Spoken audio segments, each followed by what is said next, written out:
আমাদের রাজনীতির মূল লক্ষ্য বা উদ্দেশ্য হচ্ছে জনগণ, দেশ, দেশের সার্বভৌমত্ব। আমরা দুটো বিষয় নিয়ে বাংলাদেশের খুব গর্ব করি, অহংকার করি।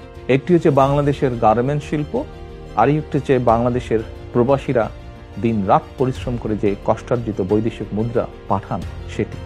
এই দুটোই কিন্তু বিএনপি শুরু করেছিল। আমরা দেখেছি বিএনপির সময় শুরু হয়েছিল প্রবাসীদের বিদেশ যাওয়া, একই সাথে গার্মেন্ট শিল্পের যে প্রসার। এর বাইরেও যদি আমরা দেখি 1974 সালে যে দুর্ভিক্ষটা হয়েছিল, পরবর্তীতে শহীদ রাষ্ট্রপতি জিয়াউর রহমান যখন দেশ পরিচালনার দায়িত্ব পেলেন, আমরা দেখেছি কিভাবে ধীরে ধীরে দুর্ভিক্ষ পীড়িত একটি দেশকে খাদ্যে স্বয়ংসম্পূর্ণ করে, শুধু স্বয়ংসম্পূর্ণ না, অল্প পরিমাণ করে হলেও আমরা কিন্তু সেই সময় বিদেশে খাদ্য রফতানি, চাল রফতানি করেছিলাম।